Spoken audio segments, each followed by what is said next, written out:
Let thebeardstruggle.com cream all over your beard. What? With the Beard Struggle's all new beard cream.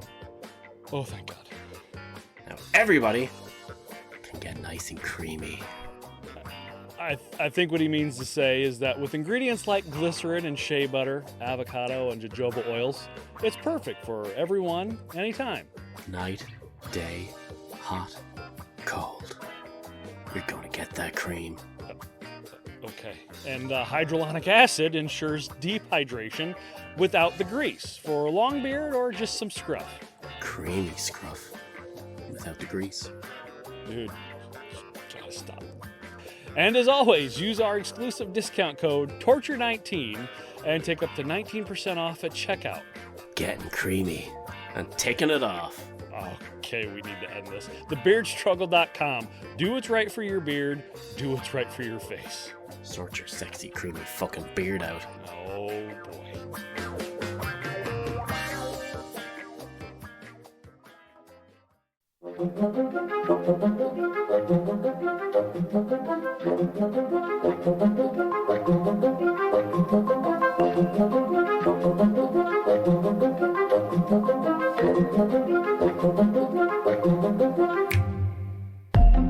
The subject of today's episode will be a look at the negotiating process the prisoners took to get what they needed to stop the rebellion and free the hostages. The death that will change it all, the bloody retaking, the beatings afterwards, the cover-up, and the fallout. In our second and final episode of Attica.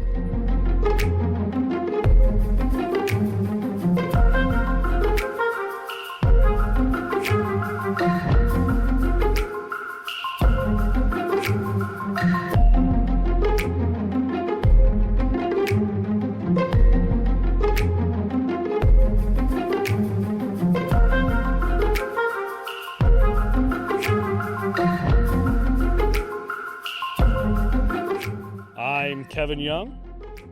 And I'm Charles Hayden Savage. And this is only Wrong podcast, sorry. Shit. And this is Torture. If I could play the music from the show, I would.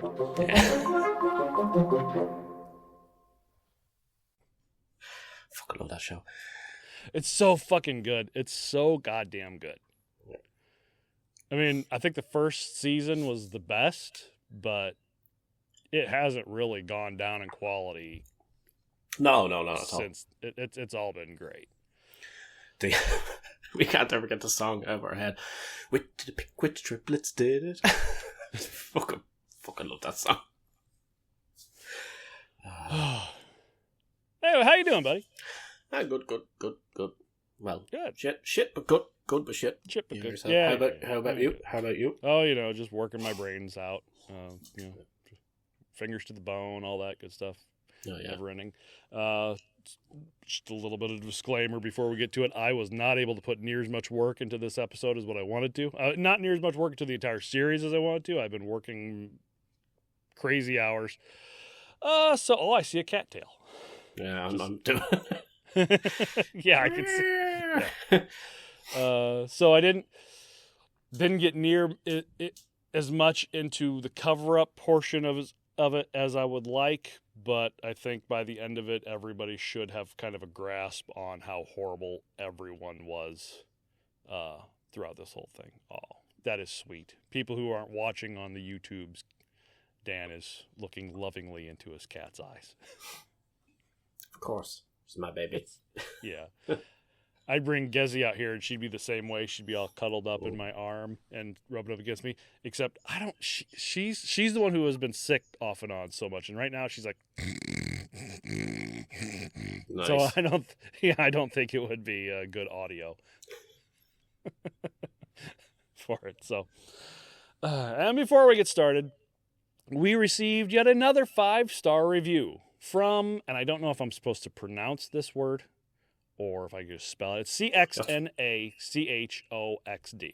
Because typically you do pronounce words. Yeah, Yeah, I know. We learned that from Phil. It's just, how you're supposed to speak in sentences. But I don't know how to pronounce it because it's got X's where they don't belong, but I'm sure they will let me know.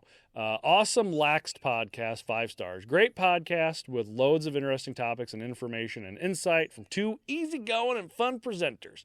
I listen to this podcast while at work, and it never fails to entertain or make me have a laugh. Enjoy it very much. Makes my day go by so much faster, and I learn so much, but enjoy it.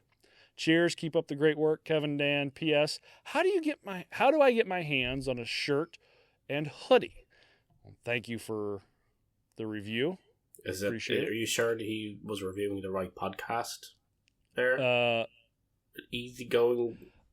I'm gonna take it as a win and say that if he wasn't, too Thanks, bad. No CX, no YCH, take backsies. 49 24 82.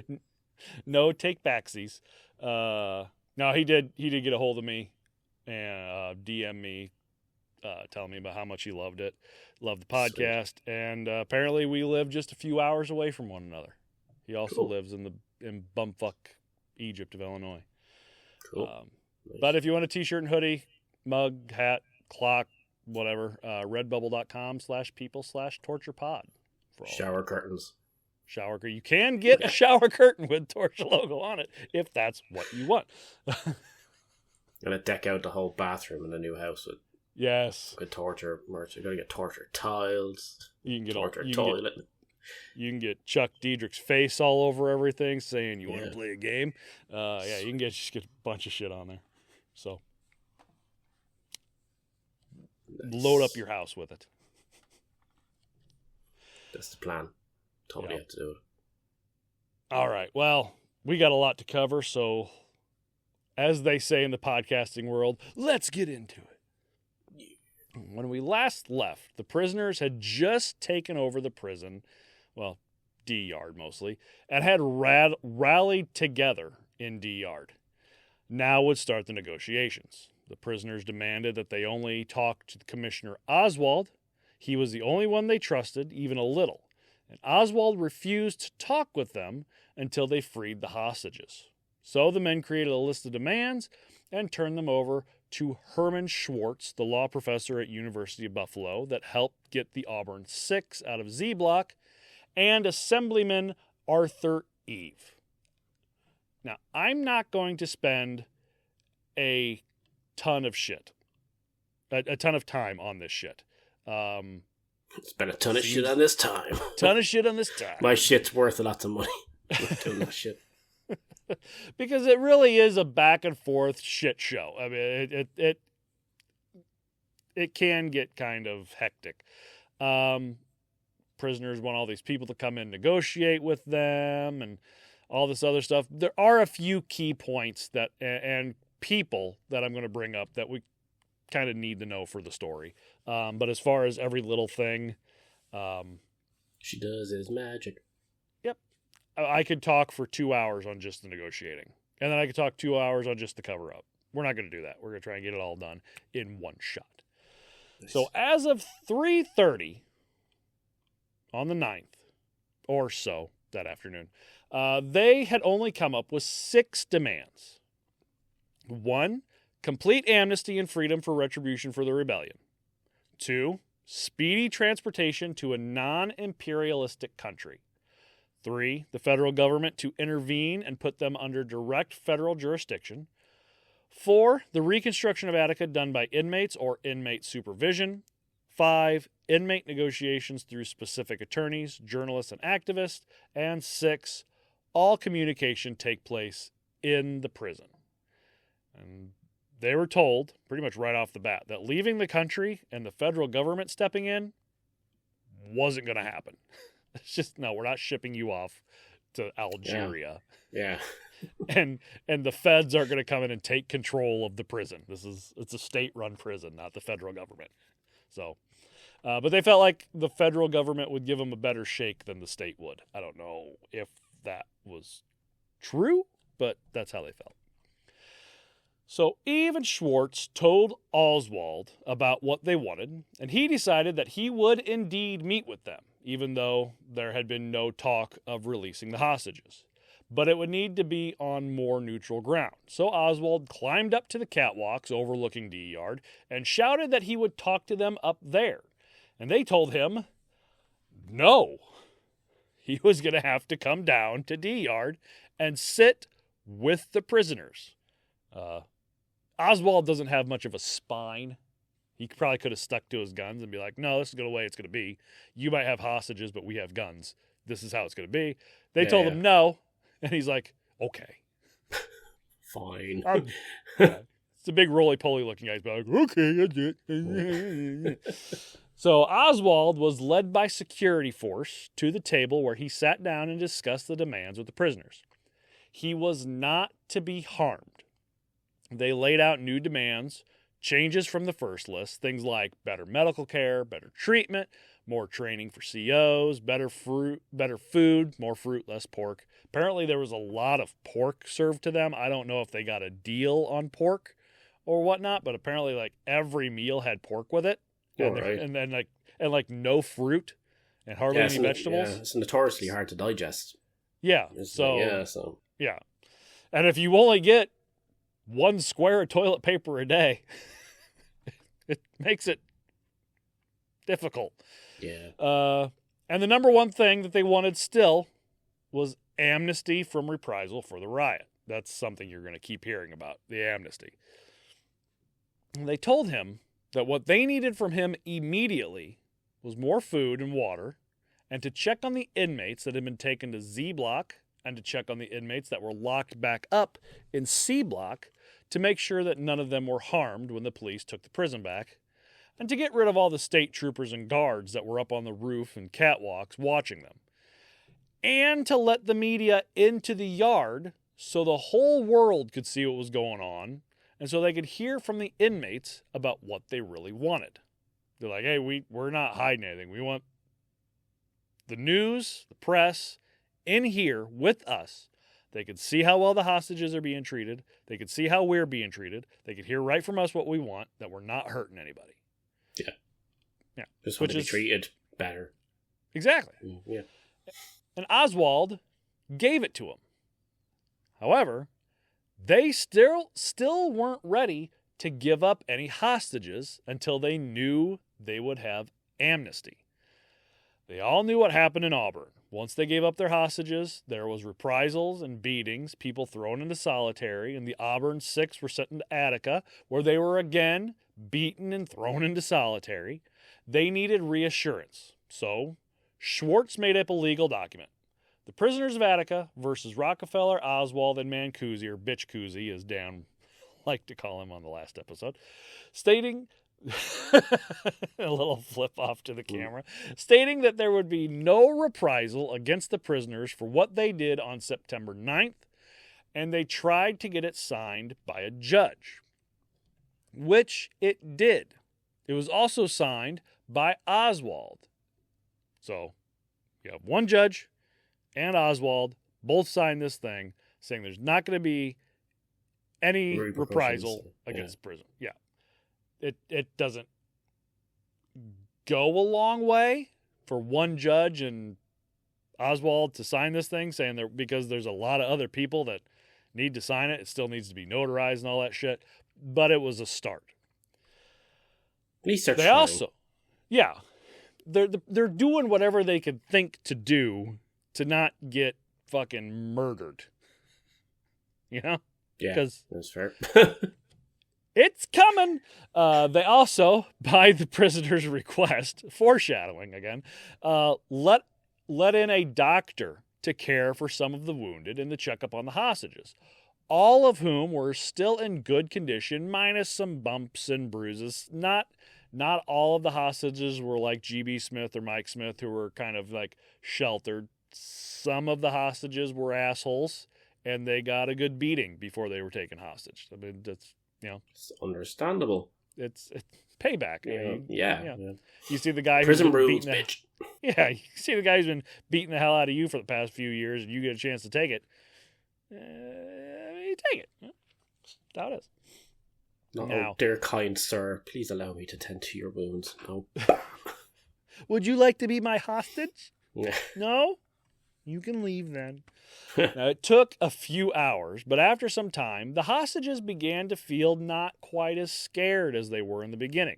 The prisoners had tried to treat any wounds they had before the doctor was allowed in that night. Inmates went into D block and pulled out a bunch of mattresses and blankets to make the hostages more comfortable. And while the hostages slept on beds, most of the prisoners just slept on the ground outside. So you might be wondering, you might be wondering, why didn't they just take them inside and lock them up? They wanted the world to see how they were being treated. Complete transparency. And most of the prisoners, like I said, slept outside as well. But they did it mostly because if the police decided to make a surprise raid on the prison, they wanted to be at the ready. If you're all in cells sleeping and they come to retake the prison, all they got to do is run up and lock the gates. And that's what you're doing. Yeah. Now, most might see this as hey, they're treating the hostages well. But rumors of prisoner atrocities ran rampant outside the prison. The troopers were telling each other that the mattresses and blankets were coated in gasoline and they were going to set them on fire. Where the fuck would they get it from? Which would, well, like the machine shop and all that was still taken. They were able to get a hold of a lot of sporting equipment, a lot of musical instruments from the prison band. They were able to get all that shit. Quickly, he's going to hit him with a tuba. Put it over his head. This one's falling asleep in my arms. Look at her. Aww. Poor thing. She fucking weighs a lot. She's like this. Arms falling asleep. Yeah. So the New York State Police, or the NYSP, started getting things ready to take the prison back once Oswald or Rockefeller gave the go-ahead. The next day, day 2, Oswald and 6 observers went in many hours later than planned to negotiate.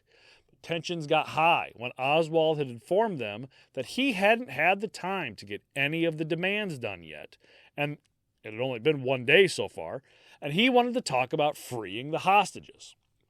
The prisoners reminded him that they had already freed 11 COs that first day, which was true. That's more hostages they could have kept that they let leave, including William Quinn, who had to be rushed to the hospital because he had been beaten in the head so bad.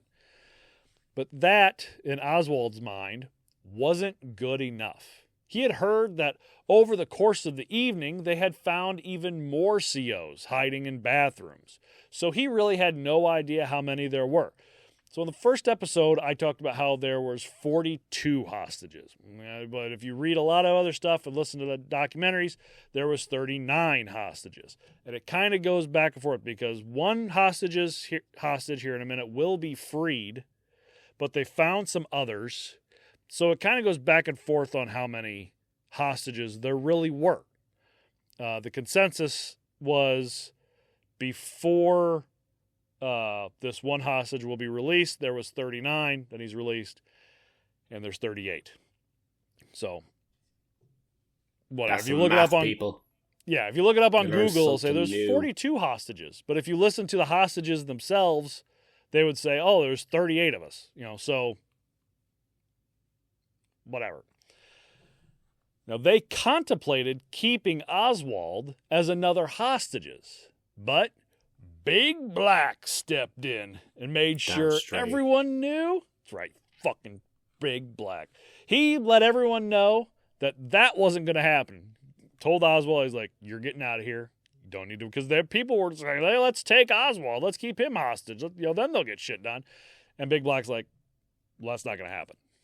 Yeah. He came in here. They trusted us to come in here, and nothing happened to them. And we're going to honor that. Because without it, if they just start taking hostages of everybody that comes in, then there's no point in negotiating because you can't be true to your word. So every time you bring up Big Black, I can only ever think of Big Smoke from Grand Theft Auto. Did you ever see it? You think Grand Theft Auto San Andreas? That's to a picture every single time. It's Big Smoke. Now, the first day of talks didn't go well. So they went so poorly, in fact, that they started constructing barricades at many of the doors in the yard and on the catwalks above the tunnels. They built a platform-type structure over their gathering area to be used for announcements and such, but the police and Oswald were under the impression that it was going to be used as a sacrificial altar. I mean... These guys playing, like, the Elder Scrolls or some shit before. They just have the worst images in there. Oh, they're building something. They're going to kill people on it. Yeah. Or, just put two tables together. They're going to eat him. It doesn't make any sense. Look at all the mattresses and blankets they're giving to the hostages. They must be soaked in gasoline. Yeah. Or not. They're just warming them up so they can eat them later on. So yeah. they're slow cooking them under blankets. really slowly. The rumors will get even more outlandish as we go. So don't worry. On day 2, Oswald decides that he would not go back into the prison and the observers would have to do all the negotiating. However, they were also told, after a short discussion with the Wyoming County District Attorney over the phone, that amnesty was off the table. So they would need to skate around the subject. The observers went in to the joy of the prisoners. The prisoners were happy to say there's lawyers and state representatives and journalists that all came in. These were the observers. These were the people who are going to be in charge of the negotiating. The prisoners were happy to see him.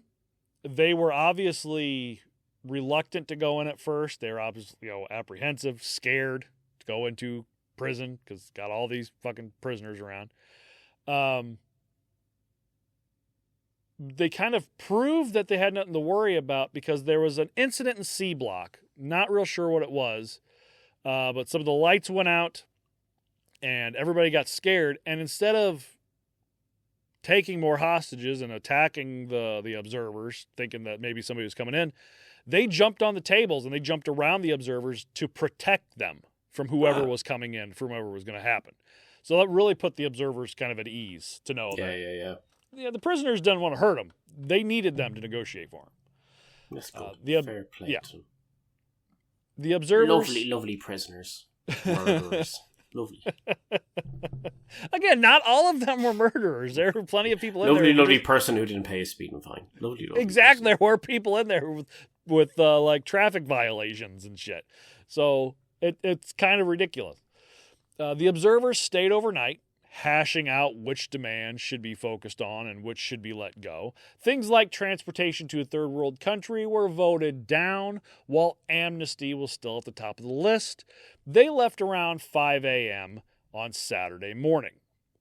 Now, Rockefeller was kind of lied to about this. Rockefeller was still under the impression that that everybody in Attica wanted to be shipped off to some third world country. That these weird little things like, oh, well, now we have to find a third world country is going to take 1,300 people. 200 tickets to Somalia, please. Let's go. It just wasn't the case. They would later lie to them and be like, oh yeah, there's like 5 different countries that are willing to take you guys if you just give up now. Which was a complete lie. No country had said, yes, we will take U.S. prisoners. So yeah, we want to get to a third world country like, well, good news. We got you into Canada, boys. Yeah. They're like, no, we'll stay here. Let's go back to ourselves. They're part of the country. They could just walk right up there. Yeah. You just get on a plane. Here we go. Headed to Algeria. Flies up, does a circle, lands back down. Algeria looks a lot like New Jersey. What the yeah. Welcome to Hoboken.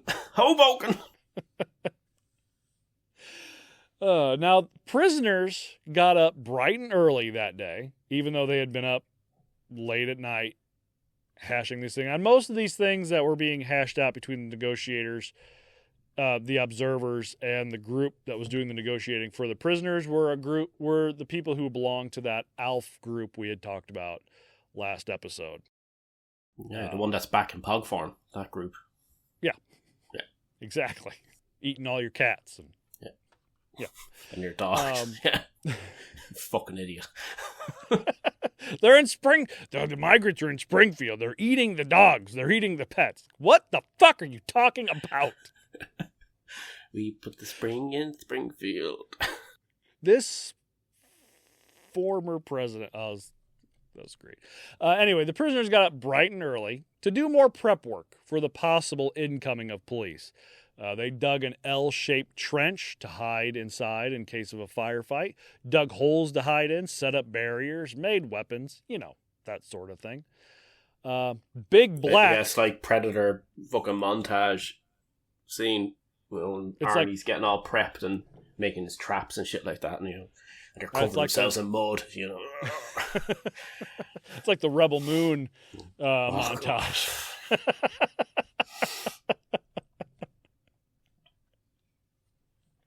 Don't remind me.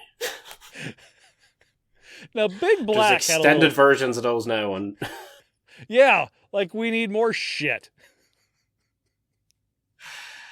Big Black had a little side business going on in prison and was worried that the CO he was doing business with, whom happened to be a hostage, would get hurt. So by having him fake a heart attack, he was able to get that particular hostage out, making the others feel even better about their situation, knowing that the prisoners were looking out for them.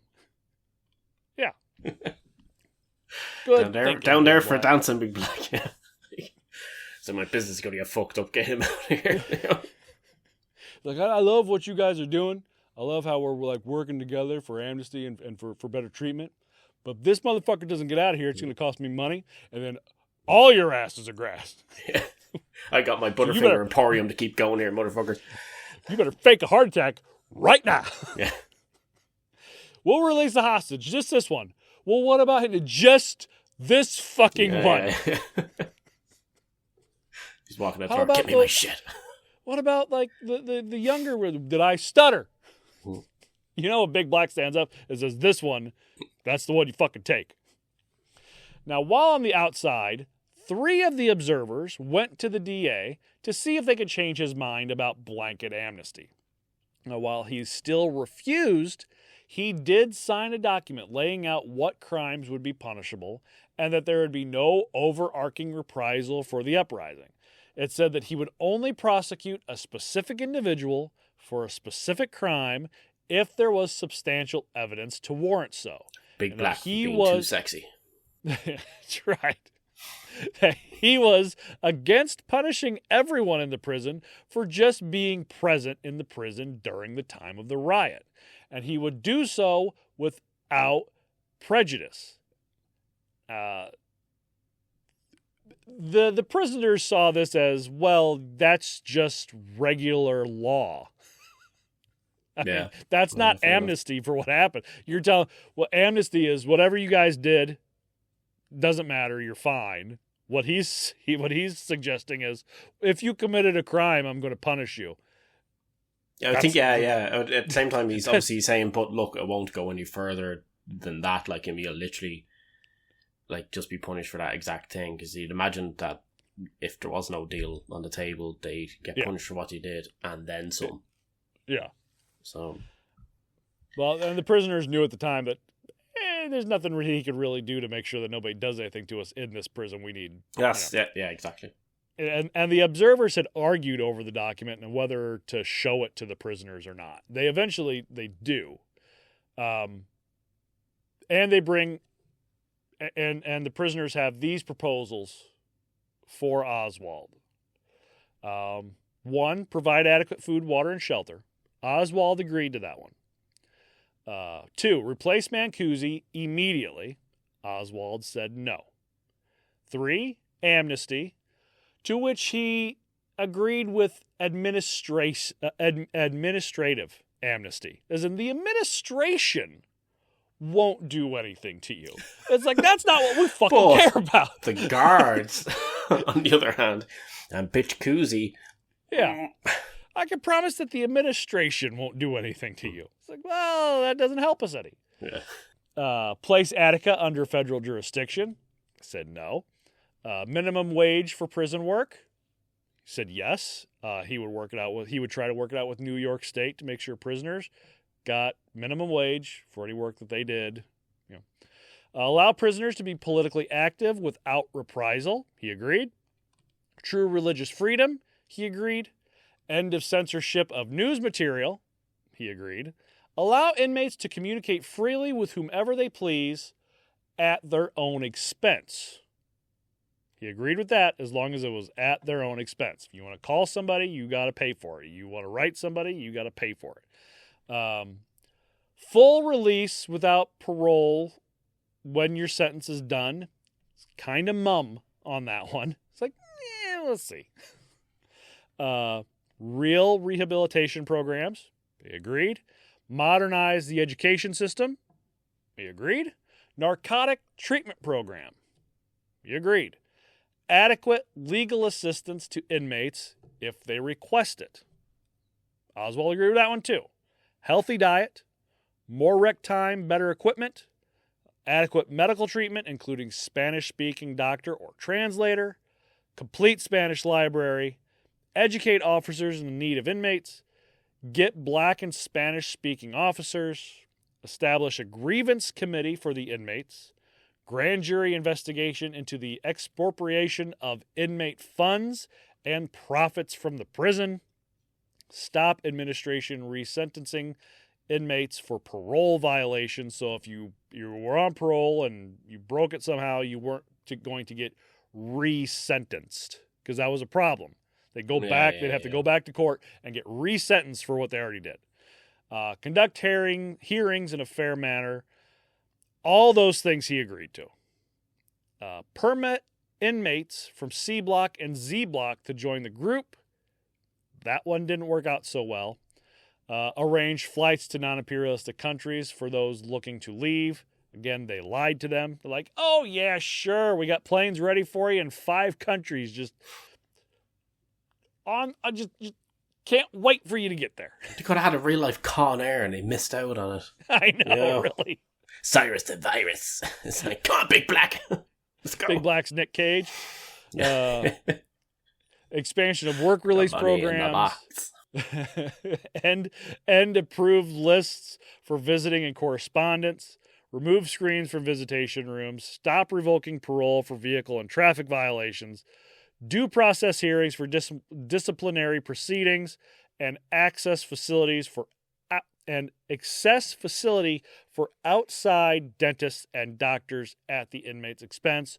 All those he also agreed with, and members of the Observed Committee will be allowed in the institution regularly to make sure the changes are being implemented. It wouldn't just be we're doing it and there you go. People would actually come in and make sure. Yeah. No, that's good. Yeah. So no more apples in the vending machine, please. Yeah, they are. Give you your sweet, delicious apples. They are trying to move forward with things. Now, these plus the DA's statements were going to be brought to the prisoners for approval. But before they could, news from the hospital. Officer William Quinn had died of his injuries. This further enraged the troopers and COs waiting in the wings. The rumor that Quinn had sustained his injuries by being thrown out of a second-story window onto his head ran through groups of law enforcement. Yeah, the confused look on your face is warranted, Dan. If I could just clarify this for a second. So, second-story window in a prison.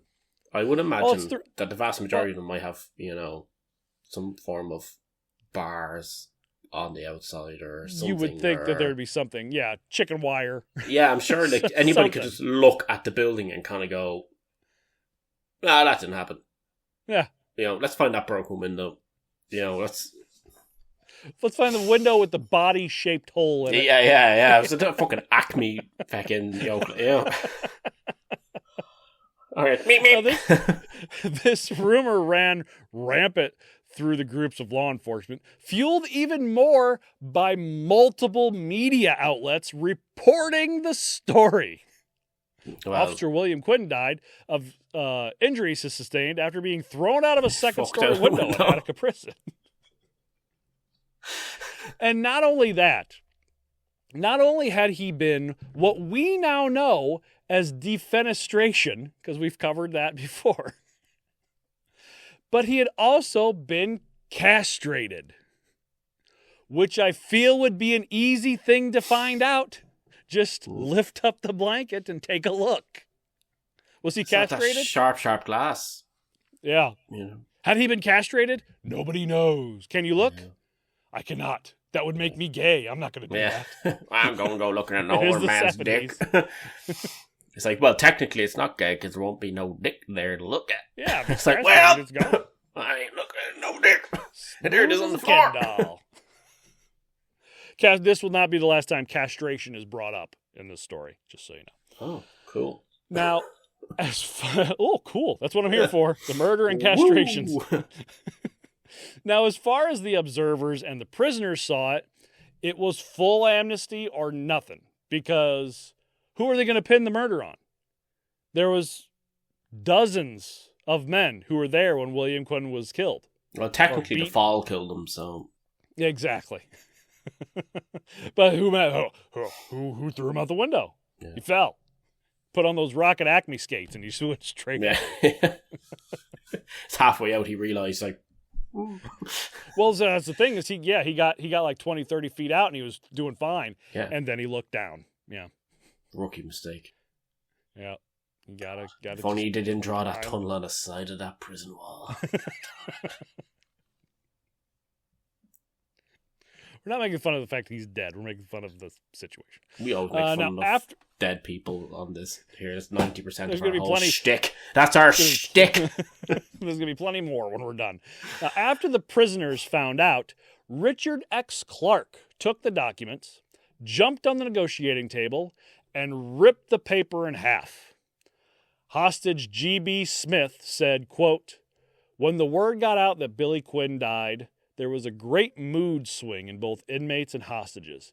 Everybody knew that it was a whole new ballgame now," which it was. Now, by day 3, the observers had gotten too scared to go back into D Yard. Tensions were high. They thought that Nelson Rockefeller himself should come to the prison, and that if he didn't, then he was condoning a massacre. One observer told Rockefeller's proxy, Robert Douglas, quote, "The members of law enforcement assembling outside of this prison are no more than animals straining at the leash. There will be a bloodbath when those beasts are turned loose on the people out there." Now, sorry, inmates just fixing her. She's trying to climb inside a bag of stuff here. Sorry, I had to. That's fine. Try and stop her. Now, the inmates asked for someone with credibility with the American people to come in and see what exactly was going on and what they wanted so they could put it out to the people and maybe they could press the governor to get involved. Enter Donald J. Trump. Yeah, right. Oh, yeah. Doing great work, everybody. What am I here for? Is this Woodstock? Is this a Woodstock? Is this what I'm here for?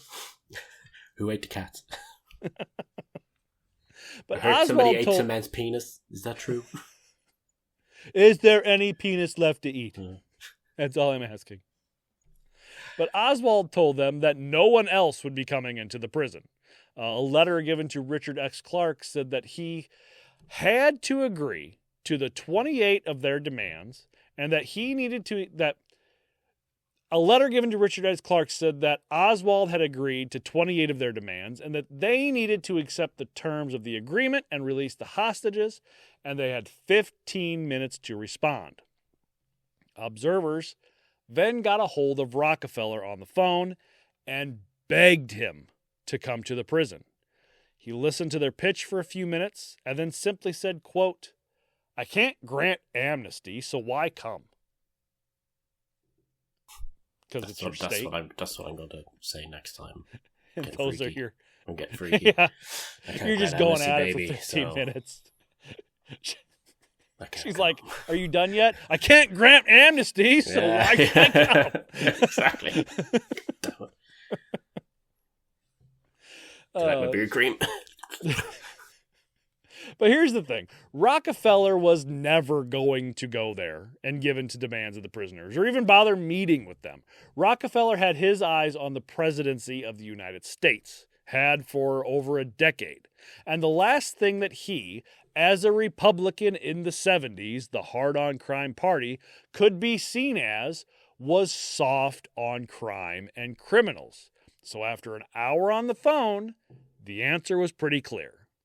He just wasn't going to show up. He never shows up. He never comes to the prison. He does everything through proxies. He gets notifications through phone. People, telling him what's going on while he's sitting in one of his mansions eating, gourmet foods. He just didn't give a fuck. He didn't care about the hostages, no matter what he says. He didn't care how it played out. Why would he? I'm sure in his mind, if they just end up starting a fucking massacre or some shit like that, then if anything is good in his books, because it means he can come down harder on crime as a Republican. It's a win-win for him, really, no matter what happens. Yeah. In the end, so and the way it all plays out will not hurt him at all. In fact, he will be almost rewarded for it. Again, it takes me back to Die Hard. How many hostages can we lose? Yeah. Now, at 3:45 p.m. on Sunday, September 12th, Oswald gave in and led a group of observers and newsmen into the prison at the inmates' request. All visitors, however, had to sign waivers saying they or their heirs wouldn't sue the state if anything happened to them. Sure, you can go in there, but if you die, it's not our fault. Yeah. That's fair, though. Especially guess. No, in a sense, put it this way, journalists and shit like that, they know what shit they're getting into when they're really, That's true. It's like journalists are going over to, the Ukraine and all that stuff. They know what you get shot and killed. You can't sue CNN because you wanted it. Yeah, exactly. Yeah, it's a chance of a lifetime to go. Yeah, and the only ones that would go in on something like that would be the ones who, of that ilk, if you get me, that yeah, they understand, and they're looking for that type of story. Yeah. So the newsmen started going hostage to hostage.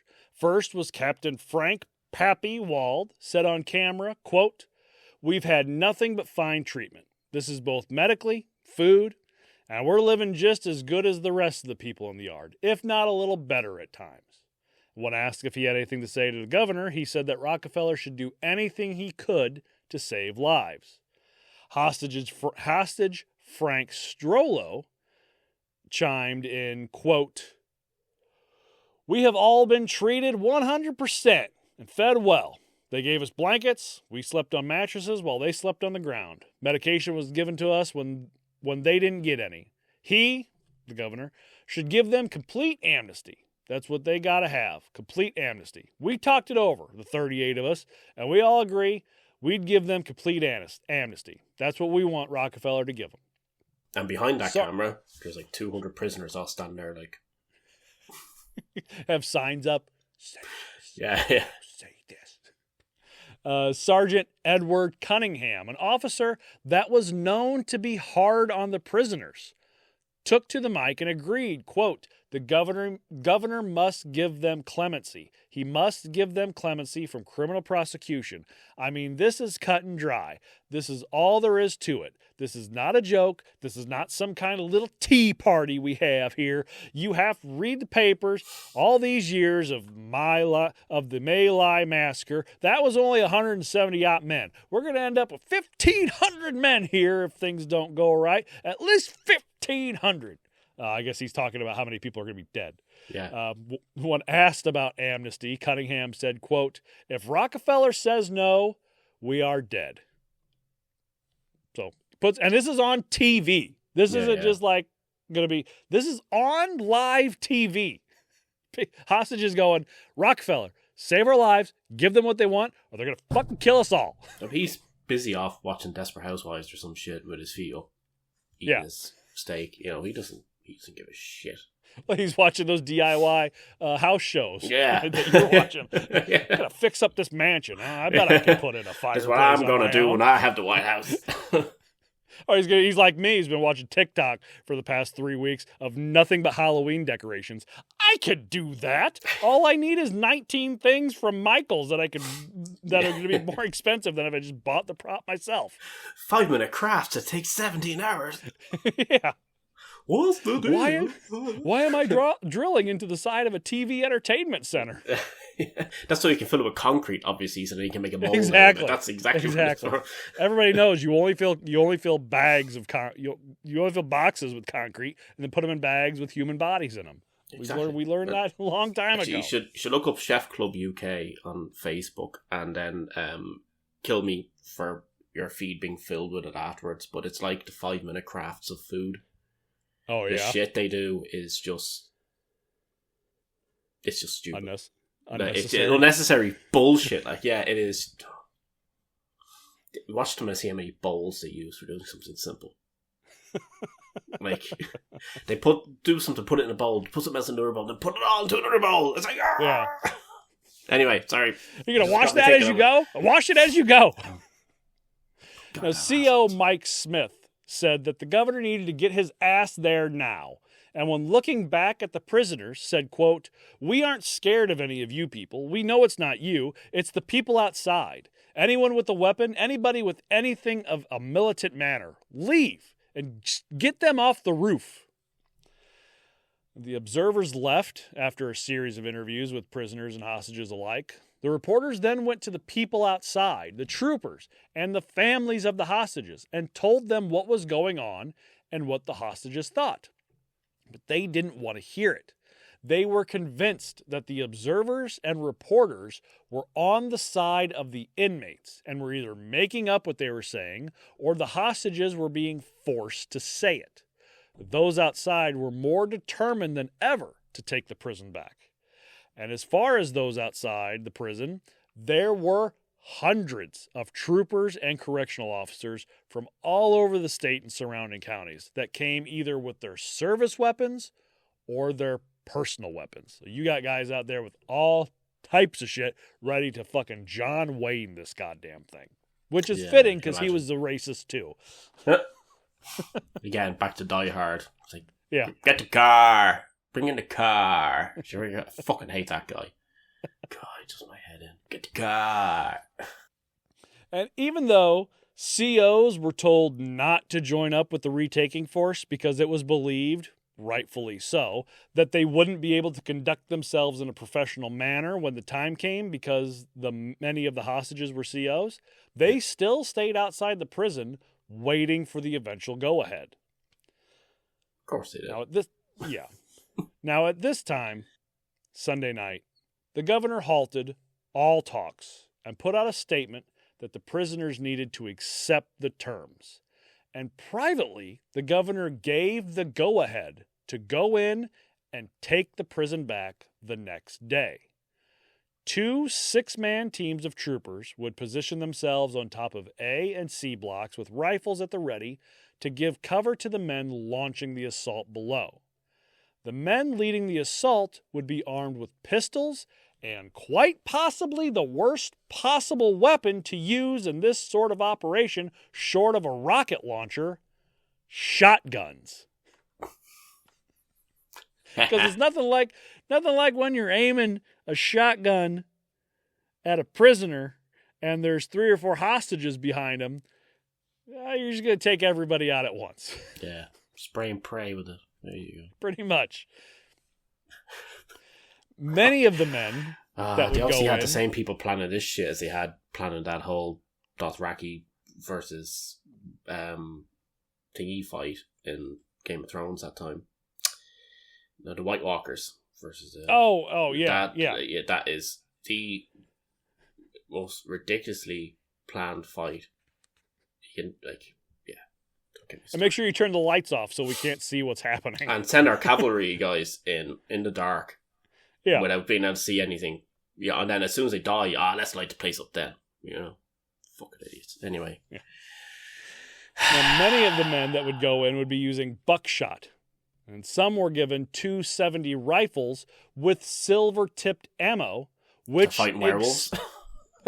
It kind of, but it explodes once it enters the body. That's inhumane shit right there. That's it.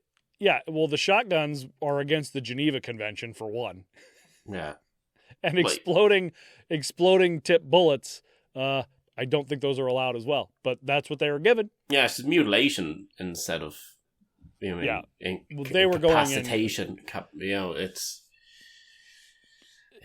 As far as the groups they were going in to put people down, not to retake the prison. They wanted to put as many people down as possible. Outwardly, they're saying we just want to go in there, get the hostages out, and be done with it. But in reality, a bunch of white men wanted to kill a bunch of black men. That's what it comes down to. And you'll have a polite conversation with the bad end of the shotgun. You'll see that here in just a minute. 8:25 a.m. Monday, the 13th of September, Oswald was to give the inmates one last chance. They were given 20 minutes to give a response. If they waited any longer or told them no, then the cavalry would be sent in. Problem was, the inmates weren't told this. They were never told that if they say no or took too long deciding, troops would come in shooting. Rockefeller didn't want them to know. And if you have to think, if the inmates knew, they probably would have given up, or they would have thought longer about giving up, because the prisoners had no real weapons, makeshift spears, knives, clubs. They had a couple tear gas guns from up atop Times Square, but nothing that they would really be able to do anything with. They would be literally bringing a knife to a gunfight. You'd imagine they would have moved to potentially kill or threaten the hostages if they knew something was going to come in, though. So that's probably why they doing an element of surprise with it, because they wouldn't be sitting there with the hostages as a barrier for them, if you get me. Because that's what would happen if they knew, we only have 5 minutes and they're going to come here guns blazing. Fuck them. You can't use 39 hostages or 38 hostages to cover 1,300 people, though. Oh, watch me try. If I was one of them, trust me. You stand here. Everybody, single file line. Yeah, exactly. That was a concern, that they would immediately start taking out hostages. But all the observers, all the reporters, everybody the people who looked into this afterwards, talked to prisoners, talked to hostages, every single person said, if we would have known that they were going to come in guns a-blazing, things would have been different. We would have said, okay, we'll take what we can get before we all get murdered, because, well, you're going to see in a second. But they didn't know, and they voted to reject the proposal of surrender. Richard X. Clarke took news to Oswald, not that they had refused, but that they needed more time. So Oswald gave them 20 more minutes and turned away in a huff. The prisoners then decide to kick it up a notch. They took 8 of the hostages up on the catwalks. With their homemade knives and spears, they would surround each hostage with 3 inmates to show the state that if they decide to enter the prison, the hostages would die. It was a bluff. They never intended to harm the hostages. Even the surviving hostages say that they were telling us as we were doing this, this is just... is that, what was that? It's Call of Duty, no Russian. Oh, is it? Infamous airport slaughter scene. That's what I thought of immediately when you were saying so they're pretty much told, listen, we're not going to hurt you. I mean, some of the inmates were kind of like, okay, let's kill these people. But most of the inmates were like, we're not going to hurt you. That we're just trying to get what we need to get. CS gas, or O-chlorobenzaldine melanonitrile, and CN gas, or 2-chlorylacetone-phenone, aren't technically gases. They are a fine crystalline powder that, once it comes into contact with a person, can cause burning in the respiratory tract, eyes, nose, mouth, and skin. It can also cause severe tearing and the inability to open eyes, sneezing, coughing, runny nose, metallic taste, burning sensation on the tongue. Typically used for riot control, this powdery substance usually goes by the name of, Dan? Erectionitis. Mustard gas. Tear gas.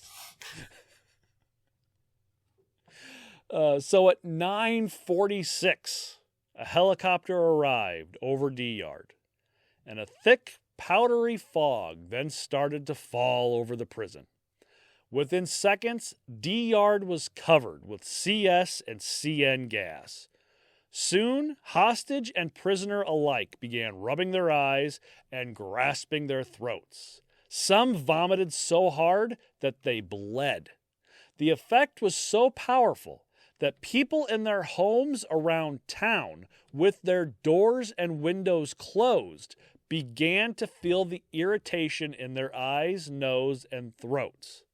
And the prison sits about a mile outside of town.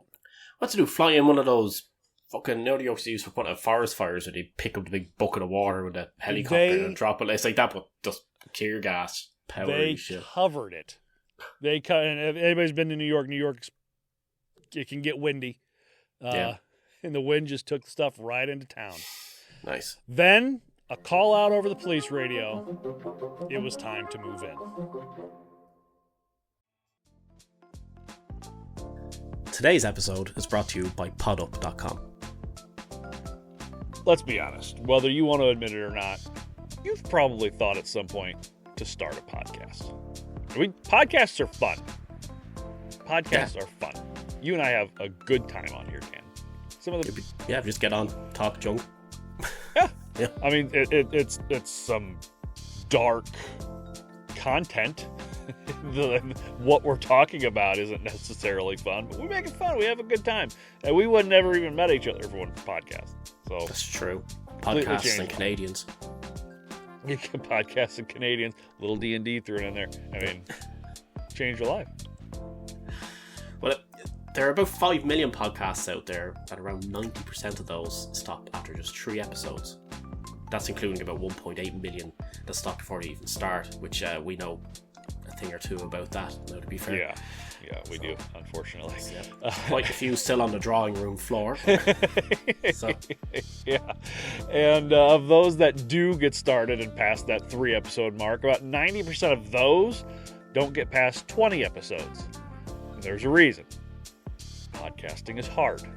Well, successful podcasting is hard. Yeah, it's not just sitting in front of a microphone and talking for an hour, even though sometimes that's what it is for me. It's recording, audio editing, video editing, social media, promotion, blah, blah, blah, all the stuff that Kevin does. And I do. And finding and paying for all that software to use can be just as big of a headache, not to mention expensive. Well, with PodUp, you can have a one-stop shop for everything you need to take your podcast to the next level.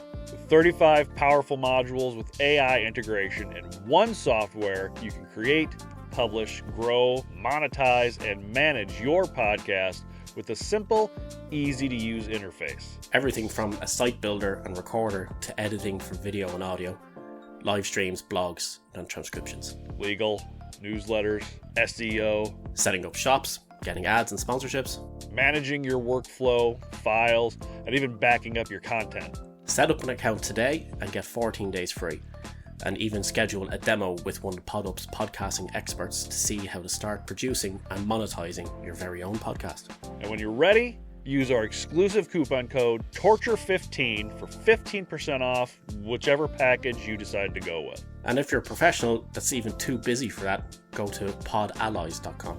Yeah, their done-for-you podcast production and marketing service will take care of the dirty work for you. Dirty. We're talking websites, social media, editing work, SEO, all done for you. So you can just focus on being the star of the show, like me, and getting on with your day Unlike Kevin, who has to do all the work. That's why everybody comes is for Dan. And this team of experts will use PodUp software to put your podcast on the map where it belongs. See, they're using PodUp software. It's all one big circle. It's always coming back around. Like opposite of a square. That's right. There you go. So, go to podup.com and podallies.com and use our coupon TORTURE15 for 15% off. That's TORTURE15 for 15% off. Podup.com, the ultimate podcasting platform.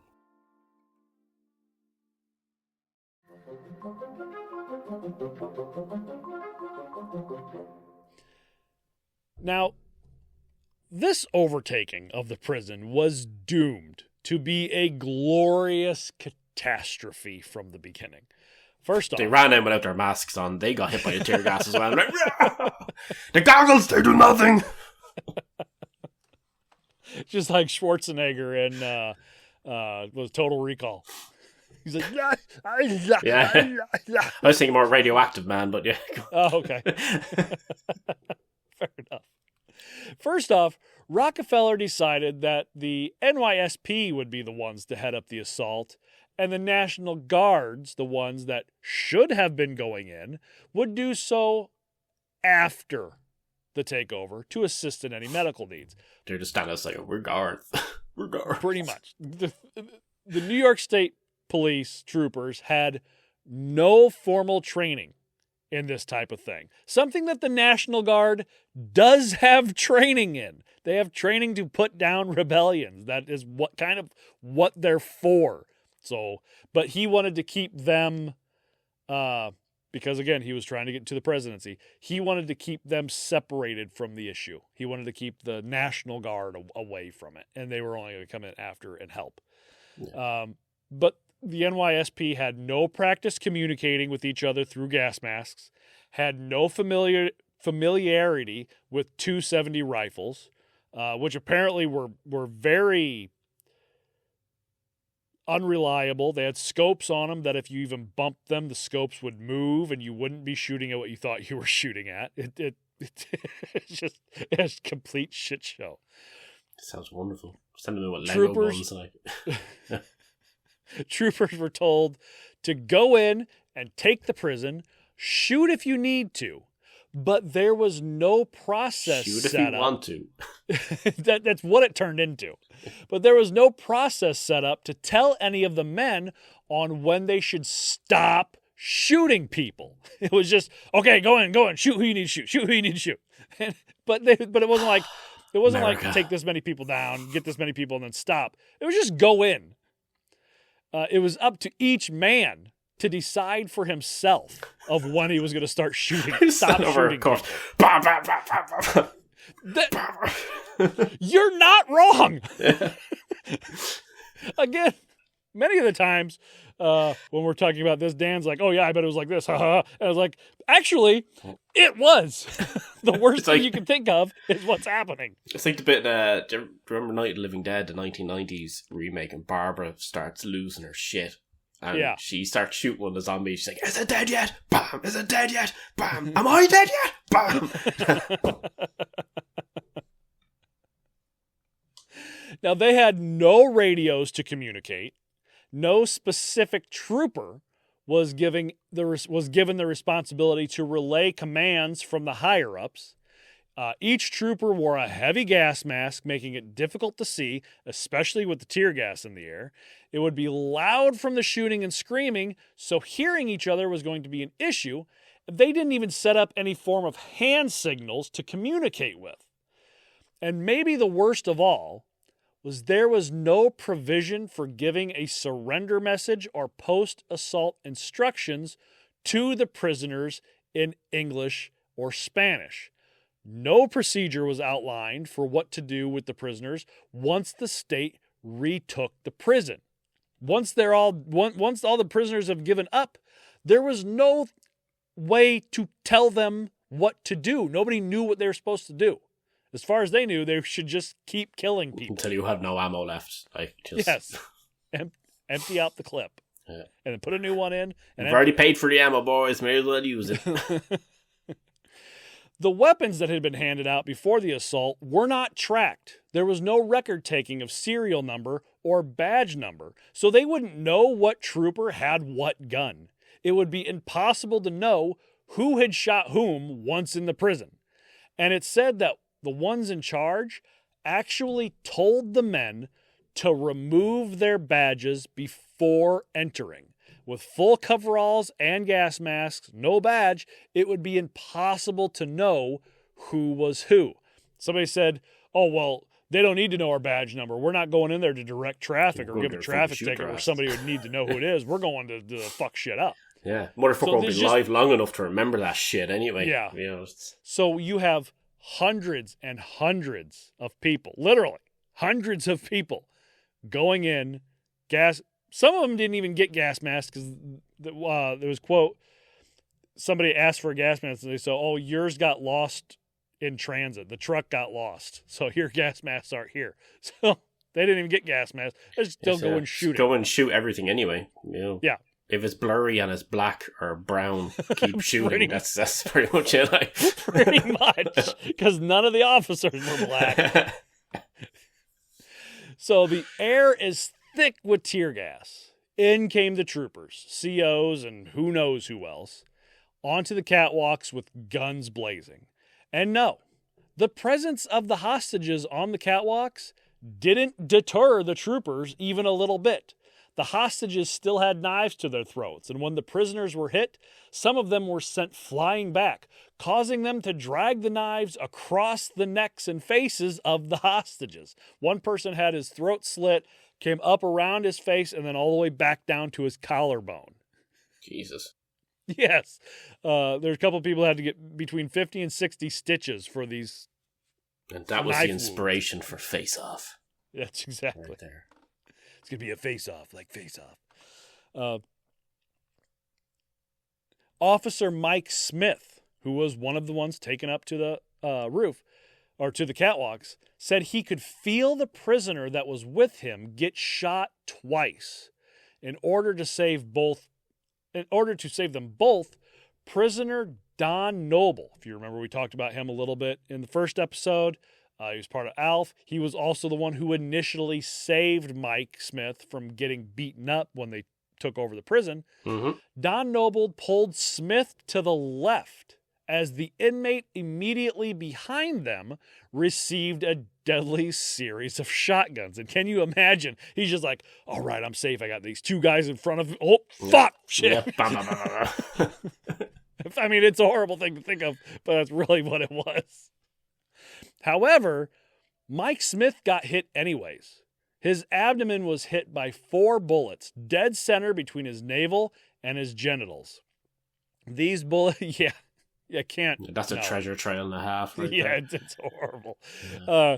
These bullets exploded upon impact, sending shrapnel to his spine. One exiting slug took the base of his spine with it, leaving a hole about the size of a grapefruit in his intestines. Jesus fucking Christ. Not a good day. Next time you're playing Call of Duty Kids and you shoot down an imaginary person, you think of this. All I can think of, all I can think of is that Family Guy scene where the prisoner takes a knife, he stabs himself. He's like, ow. Is that what I've been doing to people? Yeah. Oh my God, I'm a monster. Now, as Mike Smith lay there bleeding, he then had a shotgun pointed directly at his head.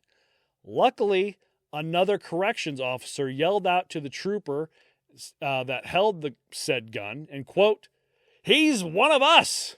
So the trooper turned and pointed the gun towards Don Noble, who also lay bleeding. For whatever reason, the trooper didn't fire. Otherwise, he'd have blown Don Noble's head off. Now, prisoner Edward Kowalczyk was hit 7 times within the first few seconds of the attack. The gunshot wounds to his chest, abdomen, back, and base of his penis. As he lay in it was just like... No, not tip of his penis, base of his penis. Oh, where it's attached. Yeah. The look that Dan just gave will be on TikTok. Just like, well, he lay in agony, then looking up to see a state trooper standing over him. The trooper threw him a knife and ordered him to stab another inmate. Quote, he ordered that I stab my fellow brother Carlos, who was a prisoner laying just to the right of me, and who appeared to also be seriously injured. When I refused to do so, the trooper laughed and tried to put the knife in my hand. But when I wouldn't hold it and threw it back down, the trooper picked up the knife and gave it to another trooper and left. There's actually a lot of pictures of dead inmates from Attica that are taken, it's just them, and then there's another picture taken later on where they're holding a weapon. Because they were told not to shoot unless somebody was coming after you with a weapon or somebody was going to hurt somebody with a weapon. So if you're shooting unarmed people, well, you got to arm them up real quick afterwards. Look, the main thing I'm taking from this is that some poor guy got shot 7 times, and once of those times was in the dick, and he's still sitting there telling some police officer to fuck off. Yeah, pretty much. Pretty much. Now, all this chaos, hundreds of police and COs firing indiscriminately into the yard, troopers taking out prisoners with rifles from the roof of the prison, and the helicopter hovering overhead, playing a message over a speaker, surrender peacefully, you will not be harmed. Surrender peacefully, you will not be harmed. Paging Dr. Herman. Yeah. Now, prisoner Joe Quenya was hit in the back of the head behind the ear, I'm guessing with a shotgun, with the butt of a shotgun. Butt of a shotgun, yeah. Then troopers tear gassed him directly in the face. like Dale Gribble, hasha, with the fucking sand, right? Tear gassed him right in the face and began beating him in the head, leaving him with 2nd and 3rd degree chemical burns. And like you had mentioned before, don't think that laying on the ground and surrendering or playing dead would help. Trooper Jared Smith said he saw one trooper go up to a prisoner lying on the ground and shoot him in the head. Now, after the catwalks were cleared, troopers came into D Yard. Many of the prisoners would put their head. Now they're still on the catwalks. This is still the first few seconds of it. We're not even into it yet. This is just the men who are up on the catwalks. Many. It's just thinking of the scene, the RoboCop shooting dick thing. Did you ever see that? Yes. That's all I can think of now. It's gone for his bag. Boom. Now, many of the prisoners would put their hands high in the air, begging their lives to be spared, were mowed down. One inmate tried to take cover in a trench and was told by 2 troopers to climb out with his hands on his head, which he did. Then he was shot in the chest. Another prisoner that had already been shot twice was told to get up and walk. When he was unable to, he was shot in the head. Inmate Chris Reed was shot while hiding in a makeshift foxhole 4 times. One of the exploding bullets taking out a huge chunk of his thigh. And while the troopers stood above him debating on whether or not to kill him, they entertained themselves by sticking the ends of their guns into his leg hole and dumping lime onto his face and bullet holes. He passed out, obviously. Yeah. Woke up sometime later inside a stack of dead bodies. For fuck's sake. We're not done yet. Now, don't think for a second that this whole debacle wasn't just because they were trying to restore order. This was a racially motivated murder spree. It's like shock and awe. One trooper actually told the prisoner, quote, now before I say this, the N-word is used a lot throughout this. We will not be saying that word. I don't even have it written out on here. I have N-R. I don't have it spelled out. So I'm just going to say like, okay? So that's all it's going to be. Replace it with a completely random ridiculous word. Just like cucumber. There we go. So that'll work. One trooper actually told the prisoner, quote, "You will soon be dead because we haven't killed enough cucumbers." Jesus Christ. I don't know if that's going to work. It's fucking terrible. I don't know if that's going to work. It's brilliant and terrible all at the same time. Because look, I'm going to try one more. Cries of keep your cucumber nose down. Don't you know state troopers don't like cucumbers? Don't move, cucumber. You're dead. Jesus fucking hell. Prisoner William Maynard was carrying another prisoner to safety after he had been shot multiple times. A CO ordered him to stop and put his hands in the air. When Maynard raised his hands, the other prisoner still on his back, the CO shot him in both forearms. Maynard fell with the other prisoner on top of him. The CO then shot the prisoner 6 times, kicked Maynard in the face, and exclaimed, quote, "Both the cucumbers are dead." Sick. Look, it's bringing a little bit of light to the I guess atrocities that this is. So, it doesn't. I think it doesn't feel as horrible. Jesus Christ! All this going on, and the prisoners were still trying to protect the remaining hostages in the circle. It did them no good, but they still had that circle formed where they were trying to keep the hostages from getting hit. Now, I said that they went in at 9:46 and started shooting. The retaking was over by 10:05. Shots could still be heard, however, over an hour later. Yeah. Just double tapping. Just... Well, people being outright murdered. Yeah, that's what I mean. But like, so, in all, 128 men had been shot. 29 prisoners were dead, and 9 hostages, including Edward Cunningham, who we heard from earlier, was killed when a stray pellet from a shotgun hit him in the head, traveled through his body, severing his spinal cord. Now, if you look up Edward Cunningham online, it will tell you that he was killed by the prisoners, that he had his throat slit by the prisoners. That is not true. Edward Cunningham was killed by a trooper's gun.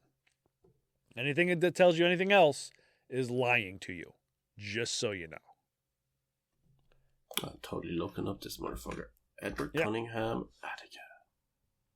I don't see here yet. So anyway, Joe can read here doesn't say how. But he was killed by a trooper, by a shotgun. Officer John D'Arcangelo was killed by a .270 rifle wielded by a sniper from the rooftops. Guard Carl Vallone died from traumatic shock and lacerations to the brain from a gunshot to the head and loss of blood from a shot to the chest. D-Block Captain Richard Lewis died from a gunshot to the back that blew apart his aorta. Officer John Montanello took a bullet to the heart from someone's personal .44 Magnum. Civilian industrial foreman Elmer Hardy took a shot to the head. Senior account clerk Herbert Jones, principal account clerk Elon Werner, and his nephew guard Ronnie Werner died from internal bleeding from gunshots. Hostages that survived still had significant injuries. Robert Curtis from our previous episode was shot in the back. Civilian employee Gordon Knickerbocker was shot in the head. Another civilian, Al Mitzel, had bullet fragments in his back. And don't forget, Mike Smith has a big old fucking open wound in the bottom of his abdomen. But nothing really compares to you. Sorry. Nothing really compares to what the prisoners went through. 21-year-old William Allen was shot by a .38 caliber handgun, as well as .00 buckshot.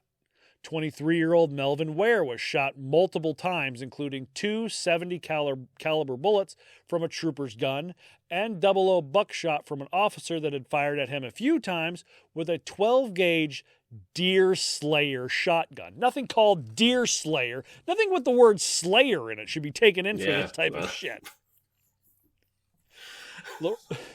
Lorenzo McNeil died when a trooper on catwalk shot him in the back of the head. That's something you hear of more and more. You're only supposed to be shooting at people who are coming at you to attack you. Most of these people were shot in the back. Yeah. Meaning they were running away. And Kenneth B. Malloy. This one it's disturbing, but it's also a little metal. He was shot 12 times at close range by a .357 and a .38, which led to lacerations of the brain and destruction of the lungs and heart. The shooting to him was so brutal that his eyeballs were ripped apart by the shards of bone splintering in his head. Jesus. I thought you were going to say he was still up and kicking about and took the fight to them or something. You know, so you're like, that would who be is he? fucking Fucking T-1000. Yeah, that would be fucking awesome. I ain't got no eyes left, but I'm going to kick your fucking ass. Yeah. Just Stevie Wonder and all of that. Yeah. And many of the prisoners, according to the witnesses, were still alive after the troopers gained control of the prison. One of these was the mad bomber Sam Melville, who was a part of ALF. Prisoners swore Melville was alive and had surrendered, but by the end of the day, he would be shot to death with a 1-ounce shotgun slug that entered the left part of his chest. Thomas Hicks, the Black Panther member, who was also a member of ALF, was shot in the back and the ass. It was a National Guardsman that insisted he saw Hicks alive after the prison was under state's control.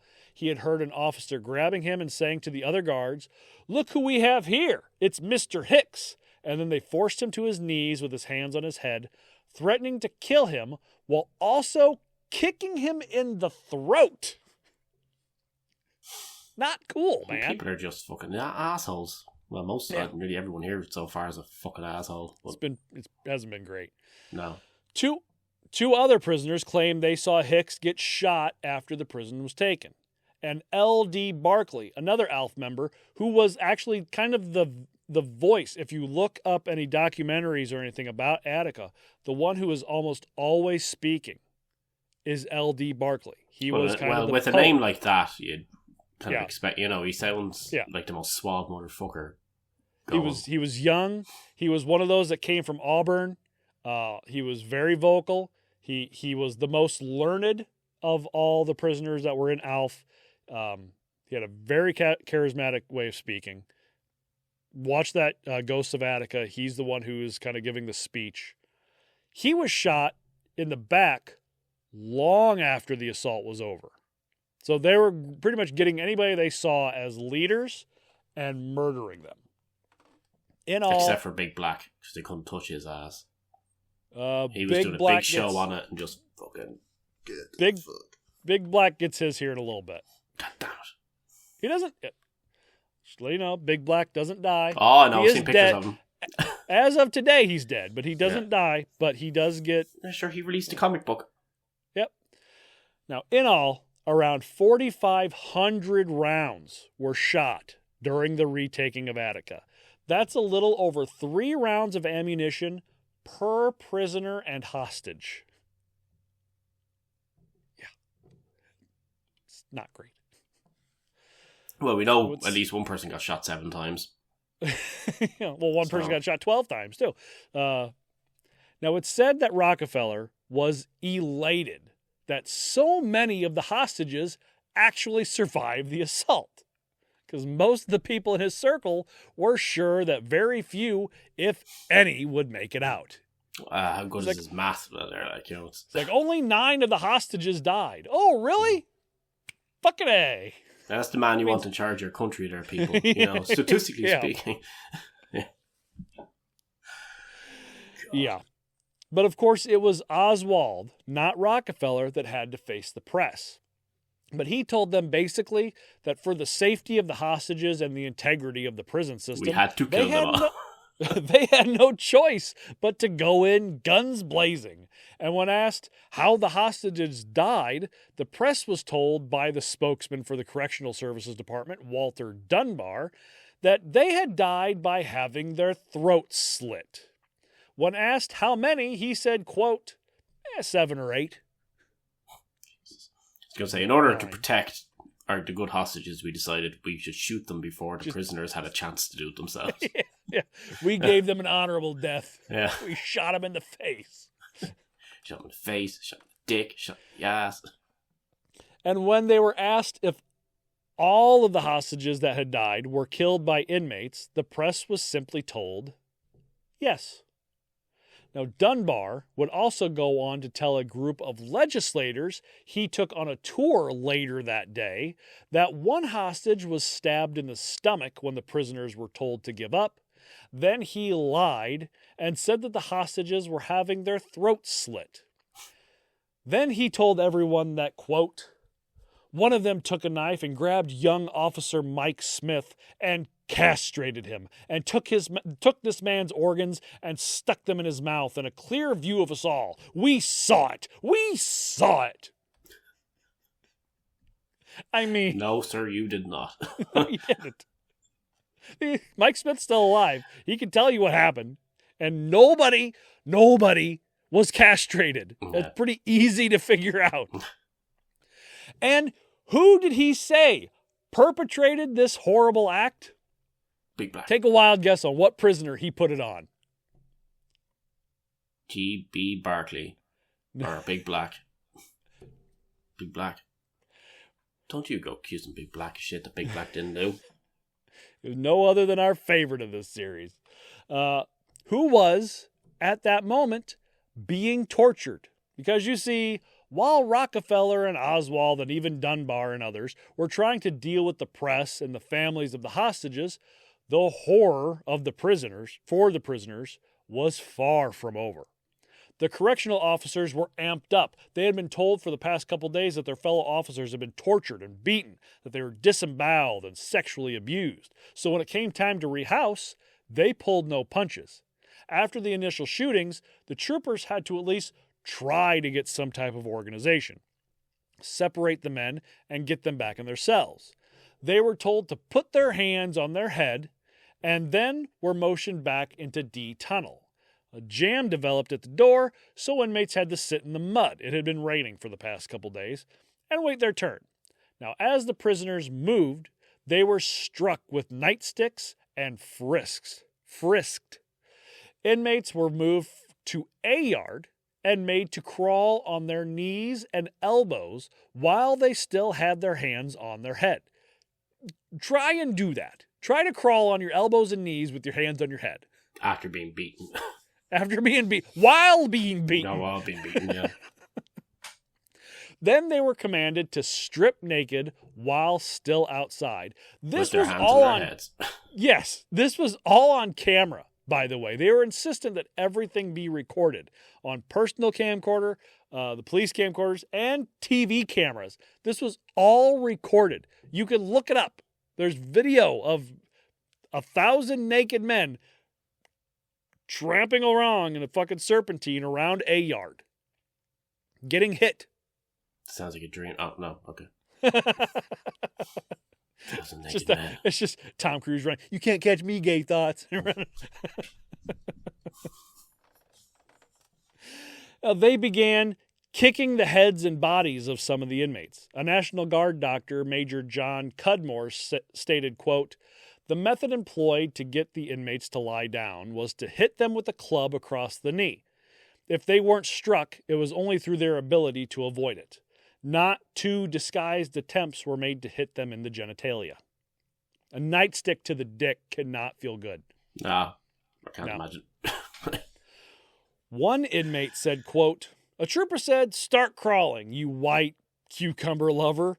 Put your nose in the ground. If it comes up, your head comes off. So I start crawling. I went a little ways. Then they told us, stop. All this time you could hear something hitting a body. Another inmate claimed, quote, I was laying here and the trooper comes up. He pushes my head down with his foot. Get up and get undressed, he said. So I got undressed and he told me to take off my watch. I took it off and he stomped it on the ground, smashed it. Now he was lucky, actually, because many others had their watches smashed while they were still on people's wrists, along with glasses, wedding rings, and false teeth. Nice. Just getting, smashed. Is that teeth? Is that a gold tooth? Whack! Right in the fucking face. Now, a guardsman carrying a stretcher with an inmate who had been shot through the groin says several troopers came over and hit the inmate with their nightsticks. The inmate screamed. A trooper replied, quote, fuck you, cucumber. You should have got it in the head. The fuck's wrong with people? Racism? Yeah. Just racism? Now, Frank Big Black Smith was ordered to lie naked on a recreational table. A football, this makes no sense. This is when they found out why he's called Big Black, you see. He lies down on the table and all he hears boom. Where'd you get that third leg from? Oh! Yeah. Now, a football is placed on his chest beneath his chin. Officers tell him he's dead if the football falls off. And he lays like that for hours. Officers direct 3 or 4 other inmates who are picked out as leaders of the riot to lay on their backs with their knees drawn up and to balance shotgun shells on their knees or chest. And officers on the catwalks would spit down at them, flipping lit cigarettes. And the inmates had to remain motionless because if the shotgun shell fell off, they'd get a blast to the head. And since they're naked, clothing wouldn't be damaged when the cigarettes burned out on their flesh. Now, eventually, the naked inmates marched in a serpentine around A Yard and then are forced to run down A Tunnel, barefoot on the broken glass still there from the initial riot. Officers and troops lined the walls, beating the walls and floor with their nightsticks for effect, then beating the inmates as they ran by. When an inmate fell, and several did, they were beaten for long stretches before forced to get up and run again.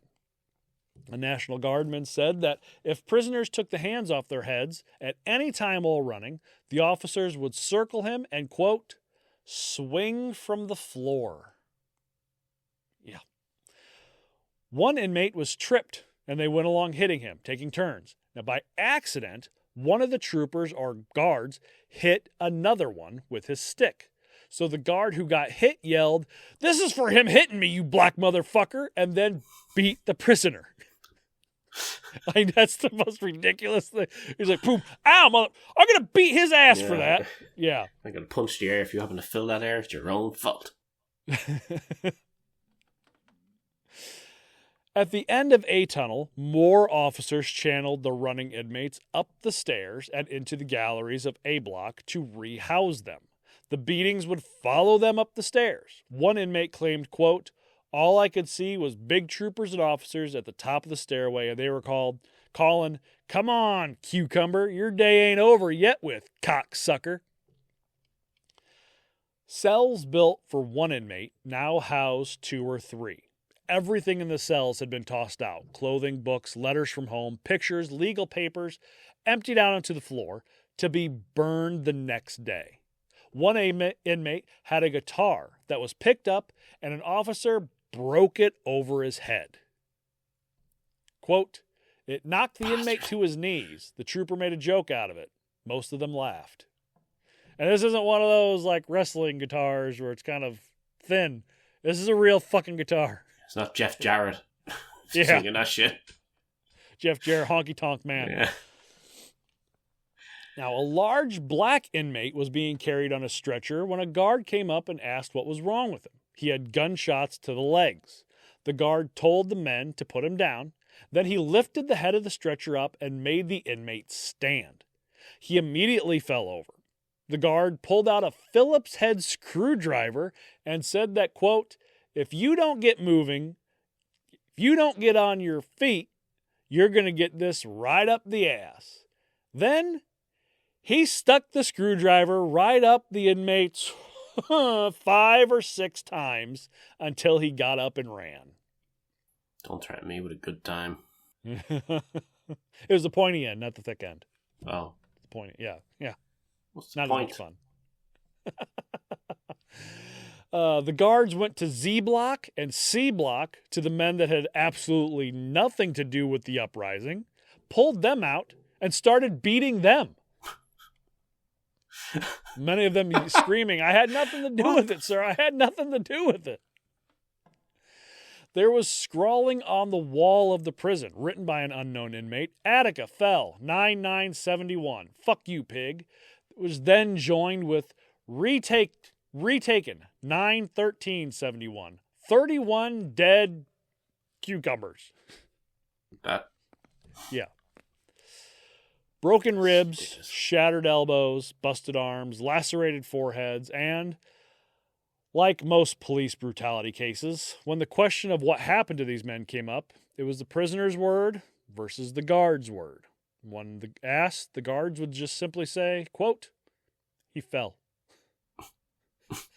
He fell. All of them. Onto that They all fell. He sat down that screwdriver several times.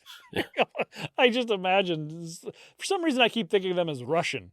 Like, what happened to this man's face? He fell. He fell. What? If he dies, he dies. What happened to all his ribs? He fell. What about all the gunshots? He fell on gun. It's just September 13th. Plenty bullet on ground. He fell on the bullet. September 13th, 1971, was to go down in history as the bloodiest day on American soil since the massacre at Wounded Knee over 80 years earlier. Since America took over America and killed all the much. natives. Now, while this was happening, the Rockefeller administration would go on to say that everything went smoothly minus a few hiccups and unavoidable deaths. Oswald would compare what happened to the after the retaking as nothing more than good, quote, old fraternity hazing. That's paddling. That's paddling. That's all I get. Start a riot. That's paddling. Now, for the people who have listened to this show long enough and listened to the last episode and know that I do nothing, I'm not organized enough to do anything, purposely. I did not actually mean to do these 2 episodes around the 53rd anniversary of Attica.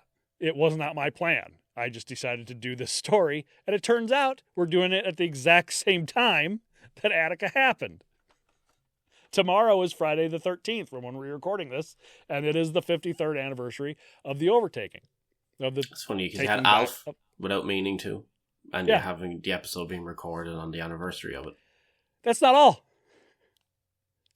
Attica, story of Attica, lines up perfectly with my marriage to my wife.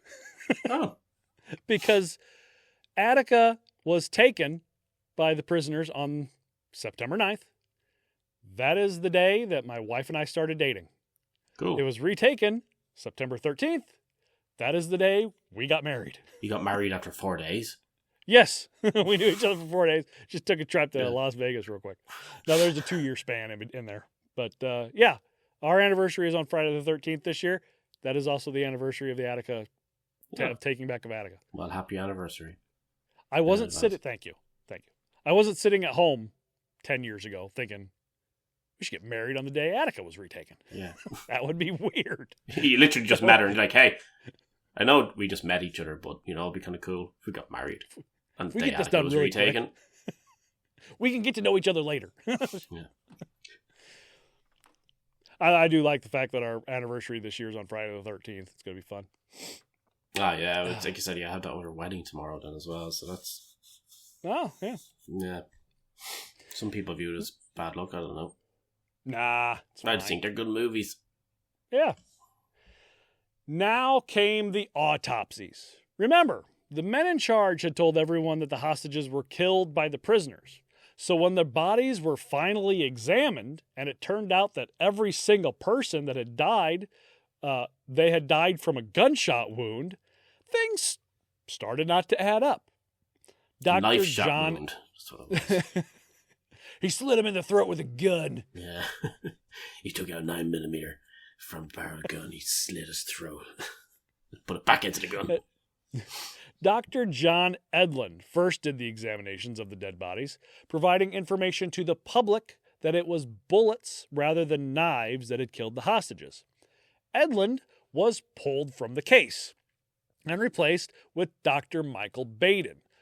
Hoping he would, quote, play ball, Dr. Baden had also found that every hostage had been killed by bullet rather than knife.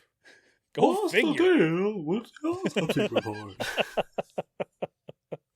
I mean, you got to think that when they're out there telling everybody, oh, no, they were slashed in the throat, there's going to be an autopsy. With people are bullet holes. Yeah. Some really strange knife wounds sitting right there. Oh, see here, see that this is a knife wound. There's a bullet in it. They stabbed him with a bullet. Yeah. You put a bullet on the end of a screwdriver, stabbed him with it. Right up his ass. And left a bullet there. Now, there was immediately a public outcry. Protests and riots occurring in prisons across the United States. The Weather Underground set off a bomb outside Oswald's office in New York. I don't get a whole lot into the cover-up and everything, but state police were following around and intimidating people who were speaking out against this. People, families of hostages, families of prisoners, people in politics. They were being followed around and told to stop talking about it, to make up stories. There was a lot of pressure on everyday people from the state police to, just kind of forget it ever happened, because there was a lot of state police, a lot of COs who were going to be in a lot of trouble if they didn't keep their mouths shut. Rightly fucking so. There were families of hostages that had been waiting to hear what had happened, were called by hospitals that were telling them, "Oh yeah, your loved one's alive," and then when they'd get to the hospital to see them, they'd be like, "Oh no, they died." They have no face. Because they were shot several times. Yeah. And when they would ask to see the bodies, the hospitals and morgues would tell them no. Because they're trying to cover that shit up. They're covering it up. Yeah. And this came all the way down. It didn't just come from Rockefeller. This was something that was discussed with Nixon. Who was we all know we can trust that guy. Yeah, well, at the time. Yeah. Now, in response to public criticism, in November of 1971, Governor Rockefeller established the New York State Special Commission on Attica, appointing members and naming Dean of NYU Law School Robert B. McKay as chair. This would be known as the McKay Commission. Now, it was directed to investigate the circumstances leading up to, during and following the events of Attica. The commission's report, published in September of 1972, was critical of Rockefeller, the Department of Corrections, and the New York State Police for their handling of the prison retaking and their negligence in protecting inmates from reprisals after the riot. It was actually a 3-part document. And the second and third part, the first part was damning.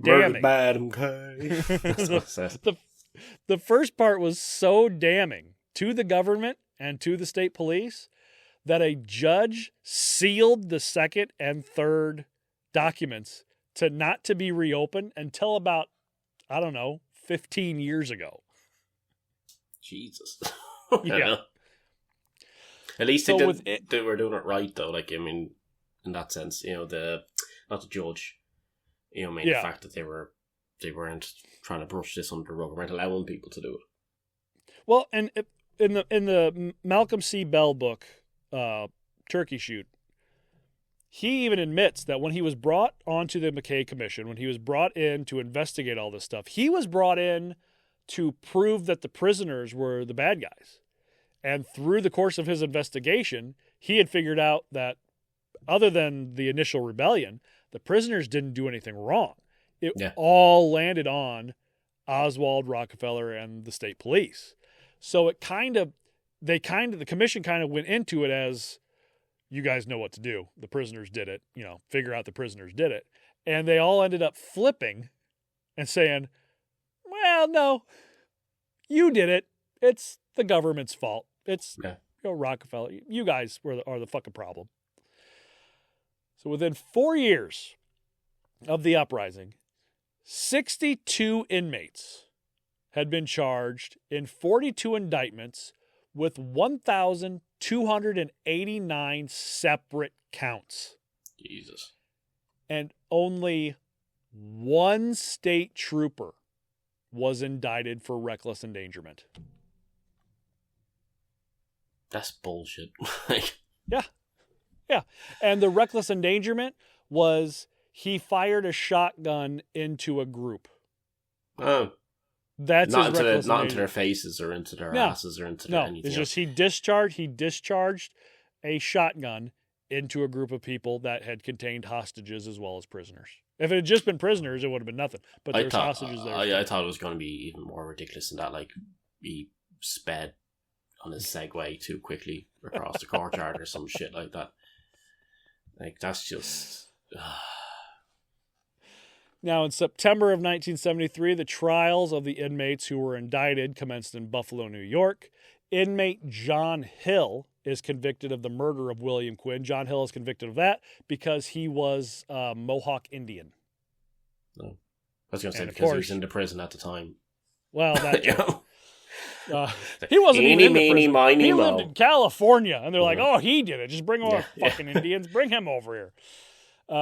Now, the next year, a federal complaint alleging civil rights violations is brought by every inmate in D Yard or their estates against Governor Rockefeller, Commissioner Oswald, Warden Vincent Mancusi, and a number of other senior officials in the New York State government. Eventually, Governor Hugh Carey pardons or excuses the sentences on all accused of crimes during the riot, including the one police officer, and John Hill is paroled in 1979 after his sentence for murder was commuted. Now, you may be thinking, Governor Carey, where did Rockefeller go? Well, he would make buddy-buddy with the Nixon administration during and after the assault, getting the full support of the president for his actions and decisions during the rebellion. Nixon going on to say that he dealt with the, quote, business of the blacks. Jesus fucking Christ. Not business of the blacks. So when Nixon resigned due to the Watergate scandal in August of 1974, and Gerald Ford... Yeah. History lesson. And Gerald Ford took over, he appointed Nelson Rockefeller as his new vice president. And yes, the question of the horrors of Attica would come up in his hearing with Congress before officially being granted the job on December 19th, 1974. Yeah. Some people just, bad people don't always get punished. Sometimes bad people get rewarded. It's America. How the world. It's the American dream right there. I mean, it's kind of all over it's kind of all over the world. It's pretty bad in America, but it's kind of all over. Oh, yeah. Now, after years of cover-up and failed attempts, appeal after appeal, in January of 2000, attorneys for the state of New York and those representing the Attica prisoners reached a settlement agreement of $12 million, consisting of an $8 million payment to the former inmates and their families and $4 million for legal fees incurred over the 26 years of the civil suit, the state admitting no wrongdoing. Oh, yeah, we'll pay you the $12 million. We didn't do anything wrong. But we're going to give you $12 million. Just an apology. For what? Here, I have $12 million. Pay now, for your man's dick reconstruction. Now, in January of 2005, one of the most miraculous things through all this is that in that Ghosts of Attica documentary. Mike Smith, giant hole in his abdomen, giant hole in his intestines, bottom of his spine shot out, walking around without the use of any help. I know. It's fucking crazy. Fucking vampire or some shit. January of 2005, the state reached a settlement with the surviving corrections employees taken hostage and the estate of those who were killed in the retaking of the prison for another $12 million. Up until then, they were getting like disability checks, which were all of like $100 a month or something like that for years. Yeah. For being mauled by the state police. It's kind of ridiculous. Now, I could go on for another 2 hours episode on the aftermath, cover-up, and whatnot, but... So we shall.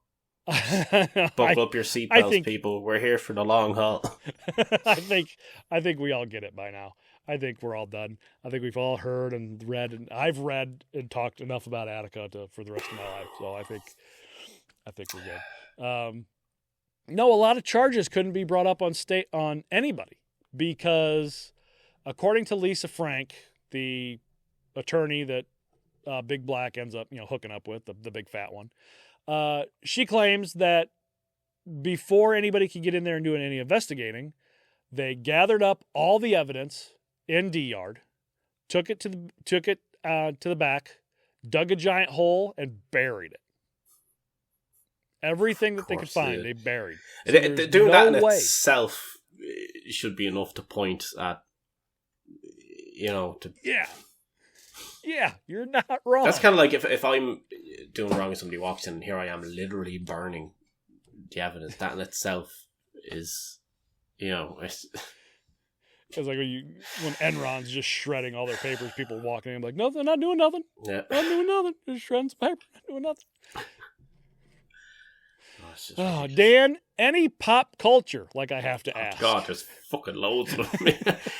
There's fucking documentaries, movies galore. Just Google Attica people and you'll find, I don't know how much there's music inspired by it, but like John Lennon has a song. Yeah. There's Attica State.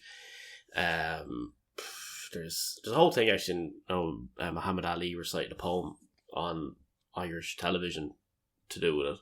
Back in 1972, and it's quoted in what is considered to be one of the most well-known quotes ever in a movie in Dog Day Afternoon, which is a fantastic film. If anybody hasn't watched it, which is where the whole Attica thing comes from. Yeah. And if anybody's watched Orange is the New Black, they have a thing that's heavily inspired by Attica, and they even do the whole Attica thing in that as well. Like there's a whole when they take over the prison and dedicated to it,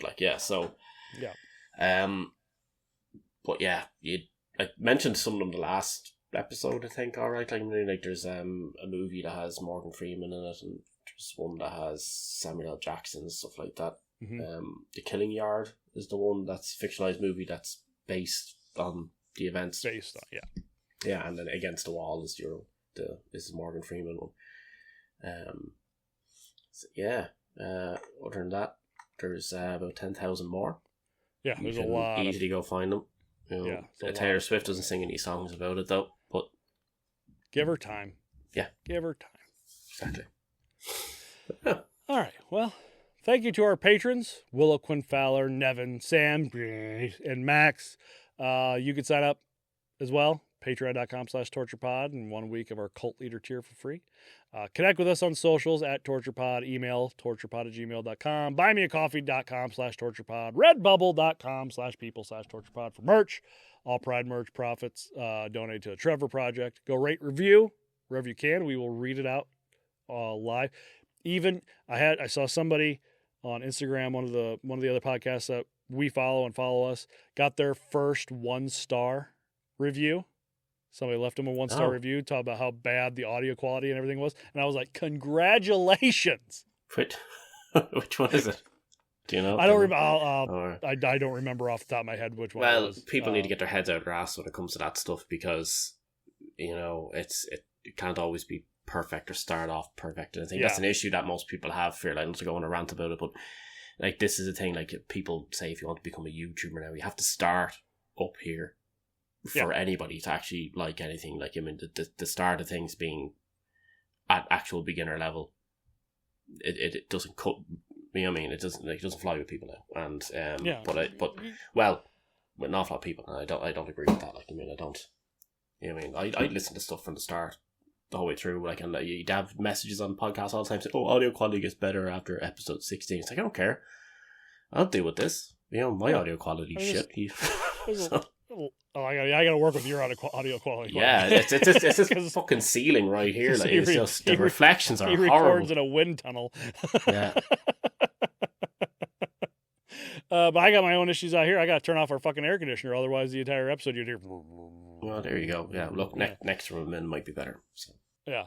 But no, I mean, there's people out there who record entire podcasts on their phones or anything. They're just trying to get their content out there. Yeah. But we've been saying this whole time, we kind of can't wait to get our first bad review so we could read it on here, just to be like, that's fine, fuck off. Or actual legit one, like, where they actually say something. Yeah. Well, and thank you to our sponsors. You can support us by supporting them. Hint for our next episode. Milk? Honey? A boat? What could go wrong?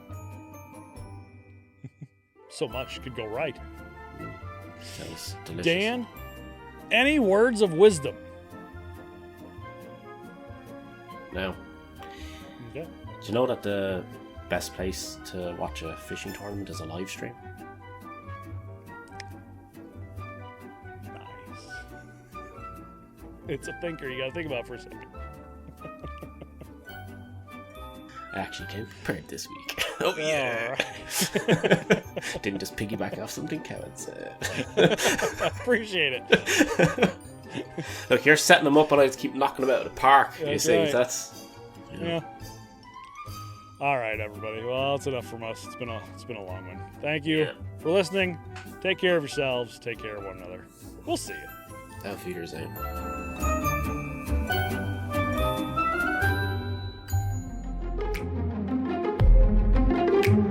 Thank